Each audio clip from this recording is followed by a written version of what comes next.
Vous écoutez Sud FM Sen Radio, il est 18h, l'heure du journal, voici les titres.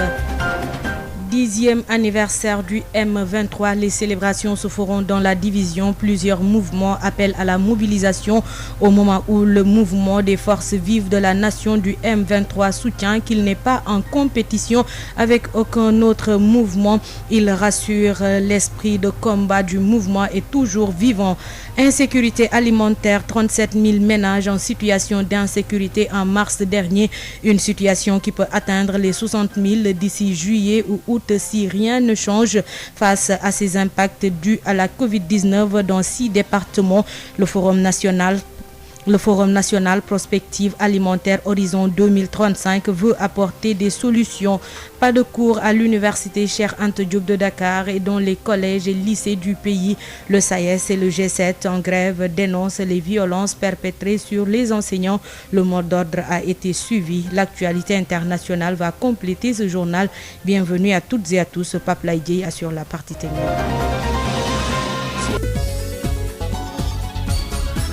Josette Kali.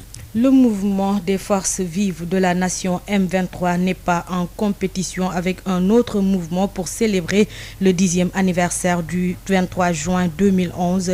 La précision est faite par le bureau du dit mouvement qui a fait face à la presse en prélude de la célébration de cette journée. Le M23 rassure, l'esprit de ce mouvement est toujours vivant, d'où l'appel à la mobilisation ce mercredi pour rendre un hommage aux membres disparus et autres victimes. Abdoulaye Diop. Le mouvement des forces vives de la nation M23 n'est pas en compétition avec aucun autre mouvement pour la célébration du 10e anniversaire de cette journée du 23 juin 2011. Modienne Ndiaye, membre fondateur et du bureau actuel. Le 23 juin 2011, qui fut un jour le sacrifice du peuple sénégalais, défendre sa constitution. Vraiment, c'est ce à quoi nous appelons l'ensemble des Sénégalais, sans distinction. Sans distinction. Nous ne sommes pas dans la confusion, nous ne sommes pas dans la compétition, nous ne sommes pas dans la confusion. Nous sommes dans la restitution des faits de l'histoire. Le 23 juin, célébré dans la division, mais pour le bureau actuel, toutes les organisations ont été invitées. Les invitations ont été adressées à tous les membres fondateurs. Y'en a marre, les partis politiques, Alioune, la société civile, les syndicats. Tout le monde a reçu. On n'a même pas besoin d'inviter parce que c'est l'affaire du peuple sénégalais. Ce n'est pas une appropriation de qui que ce soit. Personne n'en a le monopole. Ce n'est le patrimoine de personne, d'aucune organisation politique, d'aucun citoyen sénégalais. C'est pour le peuple sénégalais. L'esprit du 23 juin est toujours vivant, précise le bureau. Est-ce que ceux qui disent que l'esprit du 23 juin est trahi ne sont pas là aujourd'hui. Le coordonnateur l'a bien dit, l'esprit est toujours vivant et le restera pour toujours. Le mouvement des forces vives de la nation appelle à la mobilisation pour rendre un hommage aux membres disparus et autres victimes et célébrer la victoire du peuple. Abdoulaye Diop, le M23 fête ses 10 ans d'existence dans un contexte de recul démocratique. Les opposants sont traqués et emprisonnés, déchus de leurs droits civiques. À cela s'ajoute une situation économique catastrophique. Le combat est toujours vivant selon les acteurs du M23. Vous écouterez plus largement le député Cheikh Bamba Dièye. À la fin de cette édition, il sera notre invité. Insécurité alimentaire depuis 2020, on note une augmentation de la prévalence à cause de la Covid-19. 6 départements en crise, 37 000 ménages en situation d'insécurité alimentaire identifiés entre mars dernier dans le pays. Plus de 60 000 d'ici juillet et août si l'on n'y prend pas garde. Le Forum national Prospective Alimentaire Horizon 2035, ouvert ce mardi et initié pour renverser la tendance. Écoutons Jean-Pierre Senghor, secrétaire exécutif du Conseil national de sécurité alimentaire. Également, ça nous permet de dresser les cartes, mais également d'identifier les populations en insécurité alimentaire. La dernière rencontre du cadre harmonisé du mois de mars dégage à peu près 488 000 personnes sur l'ensemble du territoire national. Et ces 2 départements qui sont projetés en crise au mois de juin, juillet, août, si rien n'est fait. Ça veut dire que c'est chaque année qu'on fait ce genre de travail. Et ça nous a permis de dégager un plan de réponse qui va être mis en œuvre par le gouvernement, accompagné en cela par les partenaires qui nous accompagnent, comme le PARAM, l'AFAO, etc., toutes les agences et les ONG qui travaillent avec nous. Voilà ce que nous faisons. Mais je ne veux pas qu'on insiste sur ces questions-là, parce qu'il y a beaucoup de choses qui ont bougé. Ça a beaucoup bougé. Quand je suis arrivé à la tête du SOCDSA en 2017, je suis allé sur le terrain, le cadre harmonisé avait annoncé 6 départements en crise. 6. Aujourd'hui, du fait de l'action, vraiment, ce que le chef de l'État appelle le tir groupé sur ces zones à risque qui sont identifiées à l'avance. Le fait que toutes les ONG et toutes les agences du système des Nations Unies qui accompagnent le Sénégal dans cette bataille, ces actions sur le terrain ont permis quand même de voir des améliorations extraordinaires. Alors, également, le travail que fait la délégation à la protection, la délégation générale à la protection sociale et la DGPSN, avec les bourses de sécurité familiale, a permis de réduire drastiquement vraiment ces risques-là sur le terrain. Donc de l'alimentation. Voilà. Donc là, nous venons nous parler d'insécurité alimentaire. Où nous sommes en train de nous battre, où le gouvernement avec ses partenaires sont en train de travailler d'arrache-pied pour répondre à 2 agendas. C'était à l'instant Jean-Pierre Senghor, secrétaire exécutif du Conseil national de sécurité alimentaire, qui s'exprimait sur l'insécurité alimentaire qui guette plus de 60 000 familles ici au Sénégal. La sécurité sanitaire des aliments doit être un impératif à atteindre. Il faut élaborer des normes pour une alimentation choisie, estime Momar Ndao, président d'Ascosen. Ces propos sont recueillis par Babacar Samb. D'abord, il y a les problèmes de disponibilité, autosuffisance alimentaire, etc. Mais une fois qu'on commence à manger à notre faim, il faudrait qu'on mange sain, c'est-à-dire que les produits que nous mangeons ne soient pas contaminés par des substances qui demain vont remettre en cause donc la santé des consommateurs. C'est ce qu'on appelle la sécurité sanitaire des aliments. Mais à côté de cela aussi, il faudrait que l'on puisse changer nos habitudes alimentaires. Je disais tout à l'heure que nos épouses nous aiment beaucoup, mais nous tuent à petit feu parce qu'elles nous font manger trop gras, trop sucré tous les jours et trop salé. Donc changement des habitudes alimentaires. L'autre élément important, c'est commencer à exiger la qualité des produits que nous mangeons, notamment en demandant par exemple de la viande halal. Halal, ça veut dire une viande qui respecte les prescriptions par exemple sur le rite musulman, ou qui disent que donc vous ne pouvez pas manger en tout cas une chair qui n'a pas été en tout cas abattu sur la base des prescriptions musulmanes. Et donc, ce sont des nouvelles exigences qui, demain, vont pouvoir être assurées par une très bonne normalisation, parce que c'est avec la normalisation qu'on va fixer les règles qui vont nous permettre demain de bien manger et de mieux manger. Je pense que c'est extrêmement important et c'est la raison pour laquelle toutes les associations de consommateurs ici présentes sont tout à fait engagées à trouver une formule qui permettrait de préserver la santé des consommateurs. Sud FM, l'info, c'est ici. Tentative de viol sur une sage-femme en service dans le poste de santé de Fadial dans la commune de Joal. Le SUTSAS, section Joal-Fadiout, condamne cet acte et réclame le renforcement de la sécurité du personnel soignant au niveau des services de santé. Les syndicalistes demandent à leurs collègues à redoubler de vigilance. Babacar Diouf, secrétaire général du SUTSAS, section Bourg, au micro de Moustapha Sall. Aujourd'hui, donc, nous nous sommes réveillés avec le cœur meurtri et coincé d'avoir appris une tentative de viol perpétrée à l'encontre d'une collègue sage-femme d'État en service à la maternité du poste de santé de Fadial. Donc, elle a été visitée hier soir par un malfrat donc, qui a essayé donc, de la violer et malheureusement elle s'en est sortie avec des blessures qui lui ont valu vraiment son évacuation à l'EPS de Mbourg, où elle a été admise en soins intensifs au service d'urgence, ensuite transférée donc au service de chirurgie. Nous condamnons vraiment cet acte ignoble et inhumain et criminel donc en direction d'un personnel de santé. Et en cela, nous interpellons vraiment donc, les autorités publiques, en l'occurrence le ministre de la Santé et les autorités locales, les comités de développement sanitaire, à veiller davantage sur la protection du personnel de santé.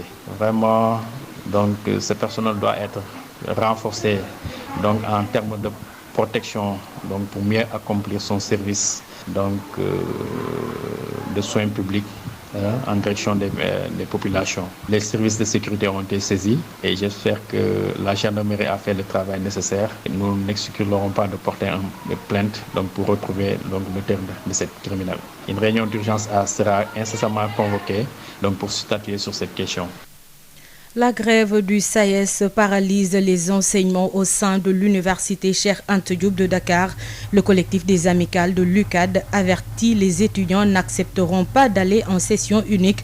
Il déplore les séances de violence, les scènes de violence notées au sein de l'université et interpelle les autorités compétentes afin de trouver une solution. Aïssatou Gueiba. Les cours à l'UCAD paralysés depuis hier, pas un seul cours au niveau des amphithéâtres. Pas de cours, l'année scolaire risque d'être au ralenti. Le collectif des amicales de l'UCAD avertit. Wara Baba, porte-parole du collectif des amicales. Le SAES aussi, en décrétant un mot d'ordre de 72 heures, paralyse complètement le système. Nous n'accepterons pas d'aller en session unique. Dans ce cas-là, ce sont l'avenir des étudiants qui sont menacés. À l'origine, la grève de 72 heures décrétée par le SAES pour exiger des sanctions suite aux violences notées au sein de l'UCAD. Des violences issues de l'élection des amicales. Les autorités doivent d'ailleurs prendre leurs responsabilités dans cette affaire. Il faut vraiment que les autorités aussi prennent leurs responsabilités par rapport à cela. Et que ce soit une élection des amicales ou bien toute autre entité, que ce soit le SAES, les étudiants. Vraiment, il y a des autorités qui sont ici pour statuer sur ça. Une situation que le collectif des amicales ne cautionne guère. Ce point de presse organisé par le collectif est également une occasion saisie pour remettre sur la table la question des bourses. Cette question des bourses avec les omissions et les réclamations, que tout soit mis à l'ordre et dans tous les niveaux confondus au niveau de cette université-là. Mais aussi celles liées aux infrastructures. L'autre point, ça concerne le manque d'infrastructures au sein de l'université. Voilà, depuis plusieurs années, l'université Cheikh Anta Diop est confrontée à un manque d'infrastructures. Dans l'ensemble des facultés, écoles et instituts confondus, il y a un manque criard de salles de classe, d'amphithéâtres, de laboratoires, de toilettes, mais aussi d'infrastructures sportives. Et cela impacte négativement la bonne marche des activités pédagogiques. Les autorités interpellées afin de trouver solution à ces nombreux maux pour éviter davantage de violence au sein du campus social.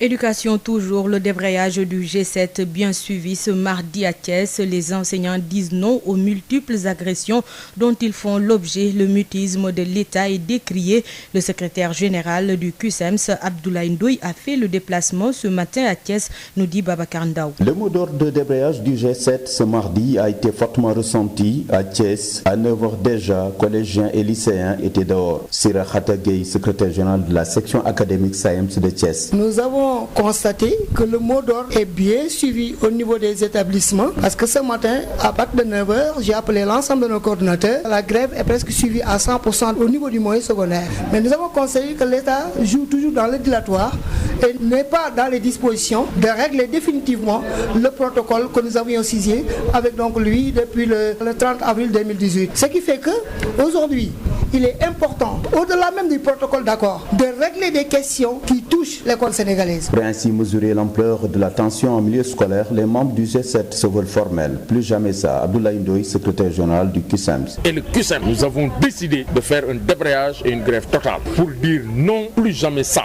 Et pour exiger que des sanctions exemplaires soient prises à l'encontre de ces élèves qui ont eu à agresser des enseignants pour que cela ne se reproduise plus dans l'espace scolaire. Débrayage est bien suivi ce mardi, un signal fort en attendant la grève de ce mercredi 23 juin 2021.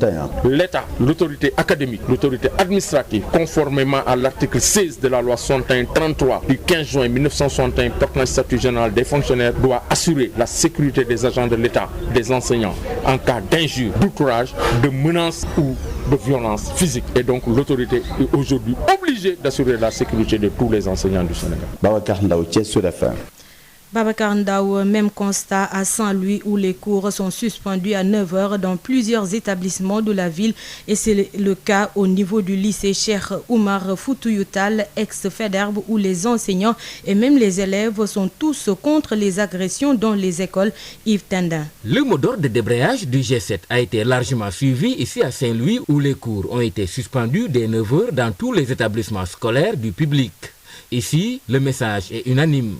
Professeurs, tout comme élèves, tous condamnent et dénoncent avec la dernière énergie les cas d'agression notés récemment dans certaines écoles. Et c'est le cas d'ailleurs pour Dame Seck, un professeur d'histoire et de géographie au lycée Cheikh Oumar Foutiyou Tall, ex-Faidherbe. Oui, on ne peut que s'indigner de cette situation-là où les élèves agressent verbalement, physiquement, moralement donc les enseignants, et ça ne devrait pas donc être le cas. Parce qu'ici, par exemple, on a eu à vivre ça. Un collègue a été agressé avec un couteau ici à l'école même. Mais je dis que c'est très inquiétant et qu'il devrait y avoir donc des rencontres pour essayer donc de parler fréquemment avec les élèves pour leur montrer que véritablement c'est un milieu où doit régner la paix. Il poursuit toujours en lançant cet appel solennel à l'endroit des élèves. Nous leur disons que véritablement que nous ne sommes pas leurs ennemis. Nous sommes là en tant que frères pour leur donner le meilleur de nous-mêmes. Et le moins qu'ils doivent aux enseignants, c'est voilà, donc c'est le respect. Et c'est sur ces conditions-là qu'il y aura véritablement la réussite dans l'école. Ça, c'est une condition sine qua non vraiment. Un appel qui n'est pas tombé dans l'oreille d'un sourd, car ayant été très bien perçu par ces élèves que nous avons rencontrés. Parce que nous sommes des élèves, nous n'avons pas droit à ça. On a le droit du respect. Et le respect est réciproque. Eux aussi, nous le droit.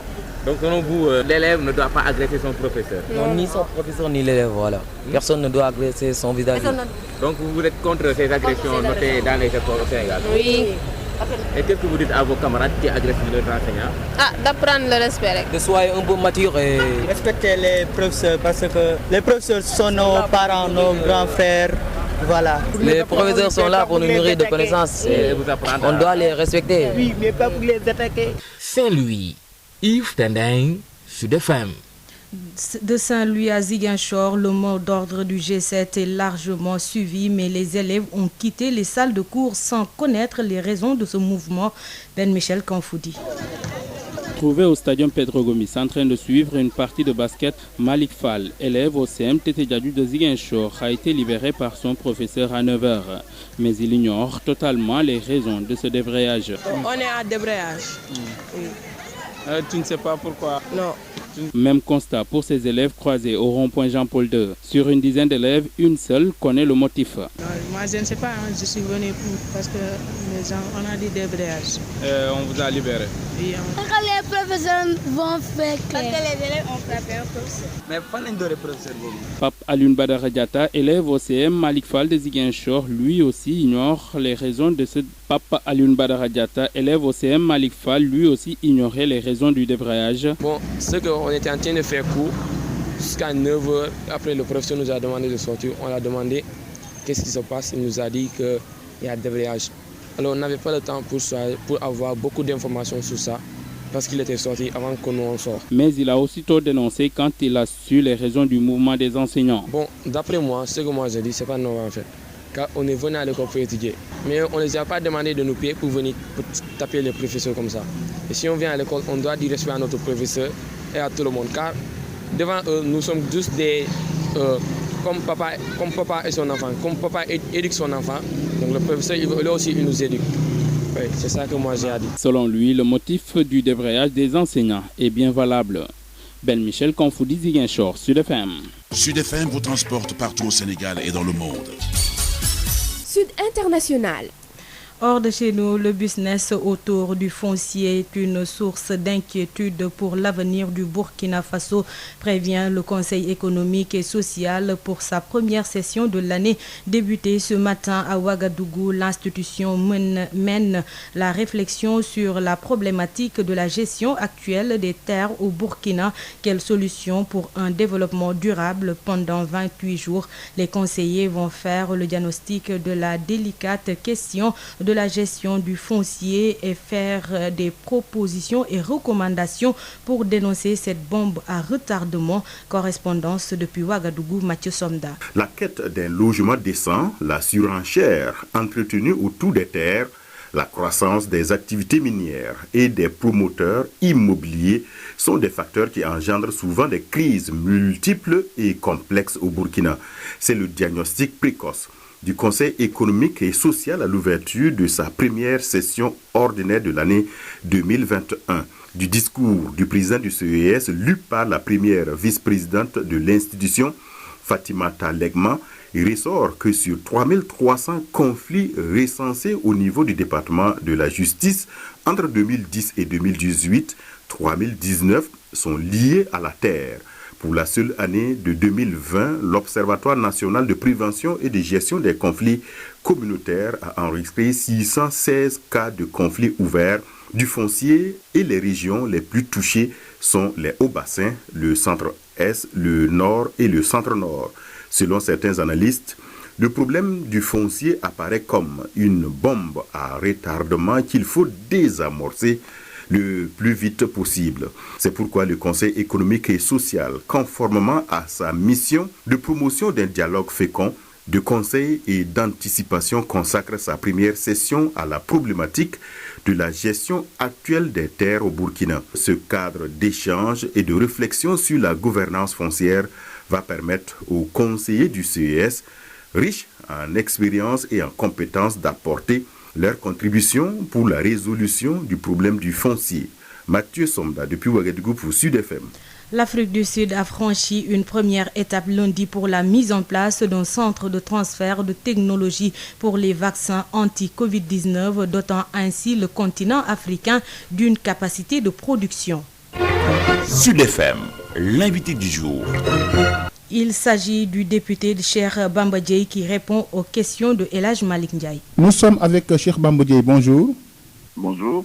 Vous êtes le secrétaire général du FSDBJ, membre de l'opposition et député non inscrit à l'Assemblée nationale. Alors nous allons parler du M23 qui fête ses 10 ans. Vous êtes l'un des acteurs clés qui ont marqué cette journée. Alors, que reste-t-il du 23 juin aujourd'hui?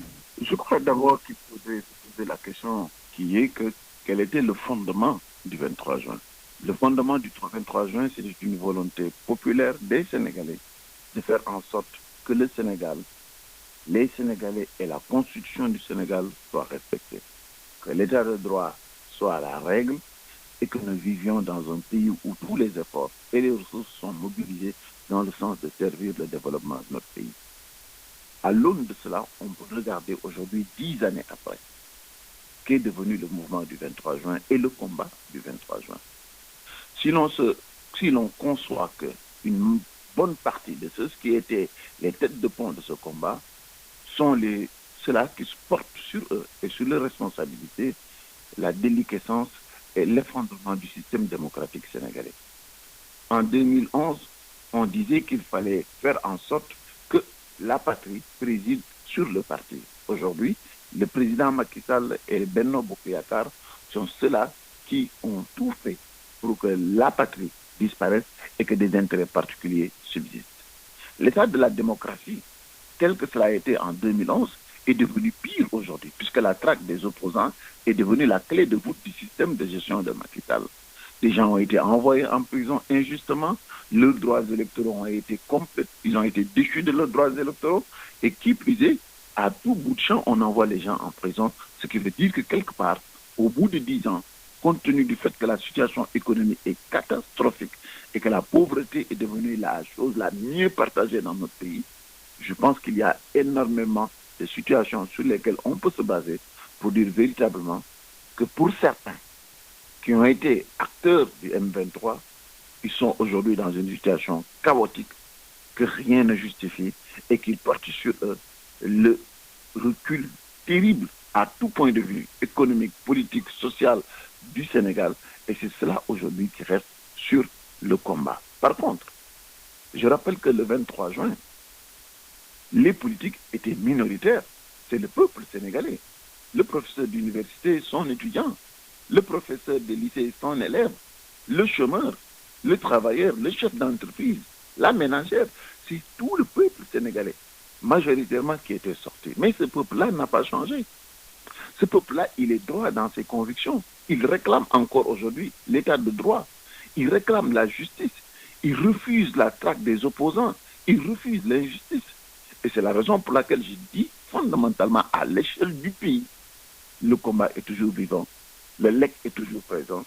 Et gare à ceux qui pensent quelque part qu'ils peuvent se prévaloir d'une situation d'oubli qui aurait frappé ou d'amnésie qui aurait frappé les Sénégalais, parce que déjà les événements récents de l'année passée, de mars, nous rappellent que ce peuple résistant, ce peuple impitoyable qui ne laissera rien passer est bien présent et peut sortir à tout moment pour réclamer ses droits et créer les conditions d'une reconfiguration de tout l'idéal et de tout le combat démocratique du 23 juin 2011. Honorable, au-delà même des problèmes que vous avez soulevés, on agite de plus en plus un troisième mandat pour Macky Sall. Alors, peut-on s'attendre à un 23 juin bis dans ce contexte actuel? Mais bien évidemment, les prémices sont là. Le nouveau mouvement a déjà commencé depuis longtemps. Parce que vous savez, les Sénégalais, ils ne changent pas. Leur aspiration pour la liberté ne change pas. Et qui plus est, c'est Macky Sall qui a profité du combat du 23 juin 2011 pour l'état de droit, pour le respect de la légalité constitutionnelle, qu'on soupçonne aujourd'hui de vouloir créer les conditions d'un troisième mandat illégal. Ce qui veut dire qu'on est dans une situation incompréhensible. Si l'idéal démocratique du 23 juin 2011 était encore présent auprès de Macky Sall, on ne serait pas dans la situation dans laquelle nous sommes aujourd'hui. Et comme le peuple sénégalais n'a pas changé, comme c'est ce peuple sénégalais qui a résisté le 23 juin 2011, il y a absolument toutes les circonstances sont là pour fonder un jugement ou une interprétation sur le fait que le moment venu, on va vivre pire si jamais le président Macky Sall persiste dans sa volonté d'instaurer un troisième mandat. Il y a également des membres de la mouvance présidentielle qui réclament l'héritage du 23 juin. À tout point de vue, vous savez, toute personne qui a eu à participer au combat du 23 juin 2011 peut réclamer sa part d'héritage. Mais la réalité, c'est qu'aujourd'hui, l'héritage vrai, l'héritage que portent les Sénégalais, c'est un héritage qui est universel. C'est que l'état de droit se raffermisse, c'est que la démocratie devienne une réalité, c'est que la justice soit la chose la mieux partagée et que les gens ne soient pas inquiétés pour des questions d'opinion, pour des questions de combat politique. C'est ça le problème. L'héritage, c'est cela. Maintenant, chaque individu doit pouvoir regarder ses actions à l'aune de ce combat-là. On peut réclamer l'héritage de 2011 et être aujourd'hui un dictateur. Et nous en avons des exemples patents. Parce que ceux qui étaient avec nous en 2011, aujourd'hui, ils ont des habitudes et des comportements pires que ceux que nous combattions en 2011. Par conséquent, libre à eux de réclamer une part d'héritage, mais ils auraient au moins eu l'intelligence de faire leur propre introspection et de regarder que sont-ils devenus après le combat de 2011. Et c'est ça qui fait la différence. Par contre, il y a ceux qui étaient comme moi en 2011, mais qui sont dans la même ligne, celui du combat démocratique, celui de l'état de droit, de la justice, de l'utilisation rationnelle de nos ressources et aussi du respect des citoyens et du respect de la légalité constitutionnelle. Ce sont ceux-là qui sont les véritables porteurs de l'héritage du 23 juin et il ne faudrait pas qu'on se pourvoie là-dessus. Cheikh Bamba Dièye, je vous remercie. C'est moi qui vous remercie. Je rappelle que vous êtes le secrétaire général du FSD/BJ, député non inscrit à l'Assemblée nationale. Sud FM, chez vous, à tout instant. La B6, Banque internationale pour le commerce et l'industrie du Sénégal. La B6, la banque d'un monde qui change, vous offre le journal de l'économie. Bonjour. Après le secteur du tourisme et celui du transport, ce mardi, nous nous intéressons aux activités commerciales 3 mois après la levée de l'état de catastrophe sanitaire. Les activités sont au ralenti. Selon le secrétaire général de l'UNACOIS-ADIAPO, Mamadou Dieng, l'inclusion financière et le développement de l'emploi des jeunes restent les principales recommandations pour une relance du secteur. Oui, après la levée de l'état de catastrophe sanitaire, l'activité commerciale se porte timidement avec une légère augmentation de certains produits liés à une situation post-crise, mais également renforcée par une hausse du coût du fret qui est passé du simple au double par rapport au prix pratiqué avant la crise et d'autres produits qui ont connu une hausse au niveau international. On peut en citer entre autres l'huile, le riz, surtout le riz communément appelé le riz de luxe. C'est un riz de qualité supérieure qui contient moins de 5% de brûlure. Le secteur aussi de l'aviculture a connu des difficultés importantes, raison pour laquelle on a constaté la flambée des prix de poulet et de la viande. Nous estimons, nous, UNACOIS-ADIAPO, l'importance de 2 problématiques essentielles pour une relance économique effective, d'ailleurs évoquée par le président Idi Thiam à l'issue de notre comité directeur de ce week-end dans son discours d'ouverture. C'est l'inclusion financière et le développement de l'emploi des jeunes. Nous pensons que c'est aux investisseurs et le secteur privé qui doit porter, en tout cas, ou participer à la création de l'emploi, mais cela doit aussi aller avec une inclusion financière pour que les défis de l'employabilité des jeunes soient relevés et permettent aux acteurs du secteur privé de procéder à des investissements importants. Donc pour finir et en termes de recommandations pour l'État, c'est de renforcer sa politique en matière de l'agriculture, mais surtout dans toute la chaîne de valeur. Aujourd'hui, nous avons constaté une bonne production du secteur horticole et nous l'avons constaté après la levée de l'état de catastrophe sanitaire qui a coïncidé avec la disponibilité de la production des produits horticoles, ce qui a amorti le choc de la crise dans les ménages sénégalais. Sud FM vous remercie, Mamadou Dieng. Merci beaucoup, Madame Wan. Je rappelle que vous êtes le secrétaire général de l'UNACOIS Diapo. Le journal de l'économie, c'est fini. Merci de votre fidélité. La B6, Banque internationale pour le commerce et l'industrie du Sénégal. La B6, la banque d'un monde qui change, vous a offert le journal de l'économie.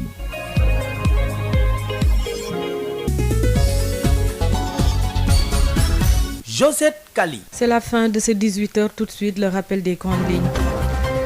10e anniversaire du M23, les célébrations se feront dans la division. Plusieurs mouvements appellent à la mobilisation au moment où le mouvement des forces vives de la nation du M23 soutient qu'il n'est pas en compétition avec aucun autre mouvement. Il rassure, l'esprit de combat du mouvement est toujours vivant.